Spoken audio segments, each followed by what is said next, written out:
Olá amigos, sejam bem-vindos a mais um vídeo do meu canal. Eu sou o Lucas Knaip e vamos falar sobre o Gesualdo Ferreira, né? O Santos demitiu ele, era uma demissão que eu não achava tão esperada assim, mas se acontecesse eu não ia ficar chocado, né? Já estava se comentando que o Santos estava meio insatisfeito do jeito que ele estava gerindo as coisas, né? Com os poucos resultados que o time apresentava. Por mais que eu discorde que seja culpa direta do Gesualdo Ferreira, as derrotas do Santos e a eliminação no Paulistão. Mas o fato é que eu vejo essa demissão de outra maneira do que além dos resultados e pela eliminação do Paulistão. Mas levando em conta assim, o Gesualdo Ferreira, falando dele, chegou do futebol árabe, ele chegou a treinar o Porto lá na década de 2000, né? Que em 2008, 2009, acho que em 2010 ele foi tricampeão português de sequência. Então ele é conhecido. Ele teve muitos títulos em Portugal, depois teve seus problemas, foi lá para o futebol árabe, mas sempre foi um técnico inteligente, ofensivo, que construía boas defesas, sempre fazia um time bem organizado. E ele veio com a dura missão de substituir o Sampaoli. Os principais problemas era que ele não conhecia o futebol brasileiro. Isso é sempre um problema. O Dudamel sofreu muito com isso e o Gesualdo agora é a bola da vez. Ele não conhece os jogadores que ele vai treinar, ele também não conhecia os oponentes dele. Então demorava tempo até você se habituar e engrenar com o futebol brasileiro. Isso é um problema que todo técnico estrangeiro tende a sofrer. O próprio Sampaoli teve seus problemas no início, o Jorge Jesus também teve algum problema ali, mas o time era muito melhor do que os outros, então ele tinha essa vantagem.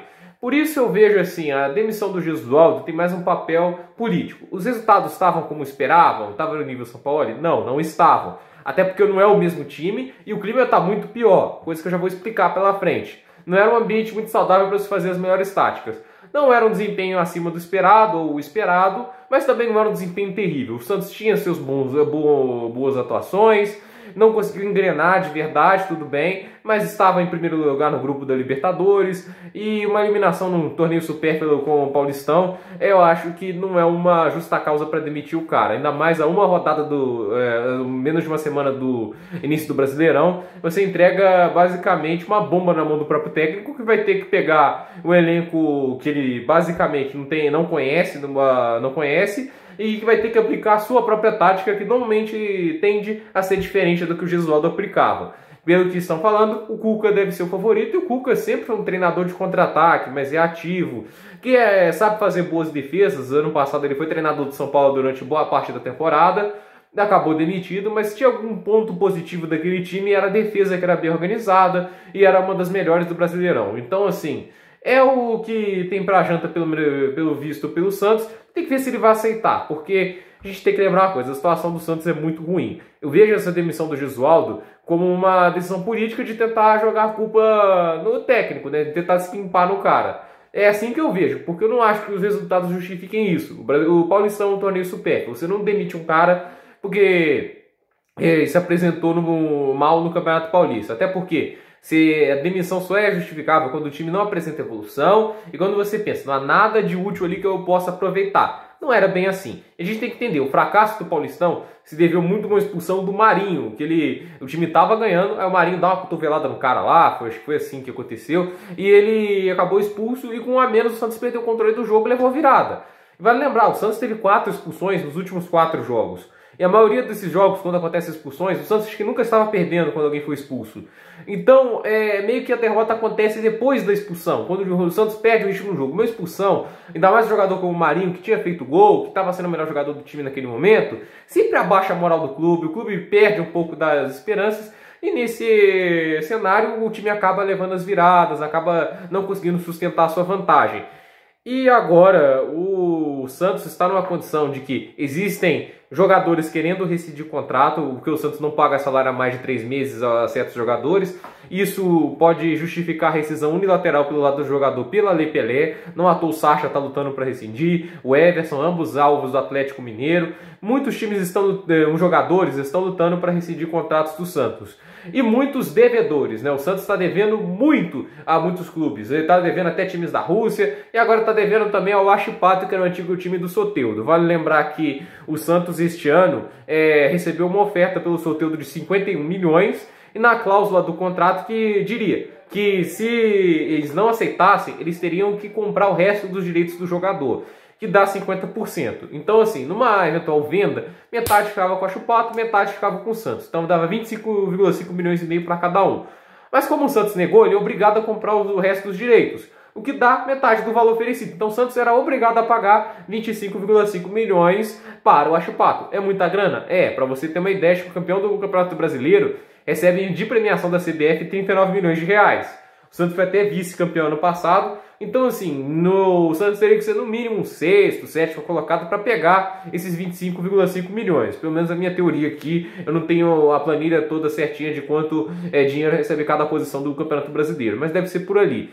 Então já era uma tarefa complicada. O Santos está com a dificuldade de arrecadar fundos e, para piorar, a pandemia de coronavírus evita torcida nos estádios e sem receita de bilheteria. E com o fato de que muitas das empresas que o patrocinam, ainda mais no país como o Brasil, são afetadas pela pandemia, receitas caem e despesas continuam altas. E para um time que já estava num rombo grande, esse rombo se aprofunda e há o efeito cascata. Então o efeito cascata é de piorar muito a situação do clube, mais jogadores vão começar a ir para um êxodo de rescisão, de tentar ir para fora do time, e acaba que o Santos está num mato sem cachorro, tá? O time está perdido. E muita culpa da diretoria. O Pérez, que tenta fazer essas contratações doidas de metade dos direitos, acaba tendo esses problemas. Se você negar uma oferta, você é obrigado a pagar muito dinheiro para o antigo time. Foi o que aconteceu com o Soteldo.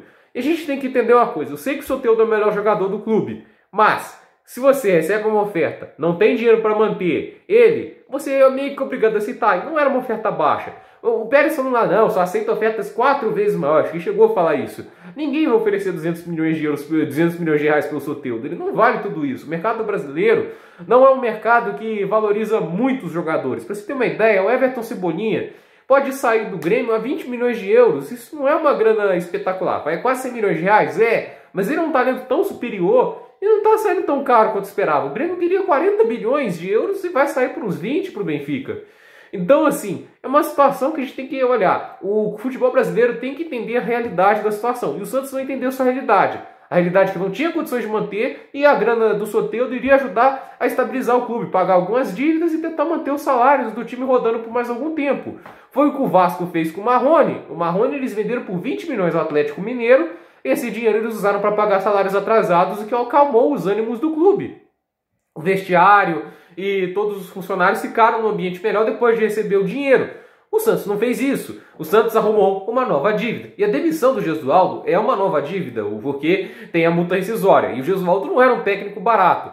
Então o Santos está se afundando em dívidas e tudo isso é culpa do Pérez. O Pérez, o presidente do Santos, é um tremendo incompetente com as finanças. Ele faz essas contratações exageradas, esses salários altos, e o Santos não tem capacidade de arcar com esses salários, causa um rombo muito grande, o déficit fica grande, e com tanto prejuízo, o Santos meio que colapsa nas próprias finanças. Então eu digo, o Santos está cruzeirando, é muito parecido com o do Cruzeiro, começa a ter meio que um motim dos jogadores contra o clube, vai começar a ter uma troca constante de técnico se nenhum deles se acertar, e o clube com essa moral embaixo, com essa moral meio amotinada, não tende a render bem. Então eu digo, o Santos corre risco sério de rebaixamento esse ano. Na minha opinião, é um time que deve lutar muito contra o Atlético Goianiense, Ceará, o Goiás, o Botafogo talvez. O Botafogo, se conseguir se ajustar aí com os reforços que trouxeram, pode lutar mais pelo meio da tabela. Mas de qualquer jeito, é uma situação terrível atual do Santos, tanto financeiramente quanto em campo. Os jogadores estão desmotivados, não estão felizes em atuar pelo clube. Alguns devem sair no meio da temporada para assinar com outros. Então, assim, é uma situação tão difícil. E o pior é que o Santos pode acabar perdendo jogadores de graça. Tem a chance de perder o Soteldo de graça, porque o Huachipato, antigo time do Soteldo, está indo à FIFA processar o Santos. E outros times vão tentar se aproveitar desse momento de fraqueza do Santos para tentar tirar dinheiro deles. Você acha que isso não vai acontecer? Olha o que aconteceu com o Cruzeiro. Os jogadores que depois saíram, o Thiago Neves, o Fred, eles tentaram tirar granas enormes do Cruzeiro depois que a situação piorou. Nem antes disso eles estavam fazendo uma coisa assim. Eles tentaram se aproveitar do momento de fraqueza. E os outros times que, infelizmente, eu não, né, assim, justamente eu não vão aproveitar no jeito deles de cobrar dinheiro que o Santos não pagou, vão fazer o mesmo. Então, assim, essa situação do Santos é complicadíssima. E acho que demitir o técnico logo no começo da temporada, assim, do Brasileirão, porque estadual é pré-temporada mesmo, eu acho que é um grande erro. Ainda mais depois de ter apostado as fichas num cara para tentar manter o estilo ofensivo. No final você vai voltar para um cara que é mais do mesmo no Brasil atualmente. Ah, o Cuca tem Libertadores. O Abel Braga também. O Abel Braga jogou Libertadores e Mundial. Vai lembrar que o Abel Braga foi campeão mundial com o Internacional. Então, assim, os títulos, você não pode colocar eles para jogarem. O Santos é um time com muitos títulos, muitos troféus. Mas os troféus não jogam sozinho. Então, assim, você tem que trabalhar com o que tem agora. E a verdade é que não é o currículo de alguém que vai fazer o técnico competente. É o que ele está apresentando no seu passado recente. E serve mais de referência do que os títulos muito anteriores.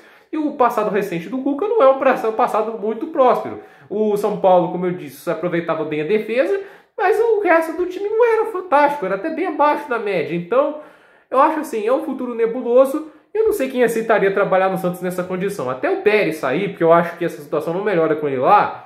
O Santos vai ter muitos problemas e vai ter mais problemas assim com a parte dos jogadores querendo sair, vai ter mais problemas de dívida, porque isso não é uma situação que venha a melhorar. A situação do Cruzeiro não está melhorando, não vai ter uma estabilidade.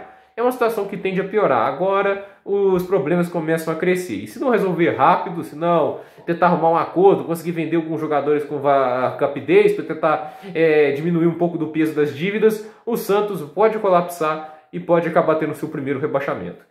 Por isso é isso, gente. Dúvidas nos comentários, deixe seu like, se inscreva no canal, compartilhe esse vídeo. Desculpa se eu falei um pouco rápido, mas é meu jeito, né? Eu acabo falando as coisas um pouco rápido. Desculpa se algumas coisas ficaram desconexas.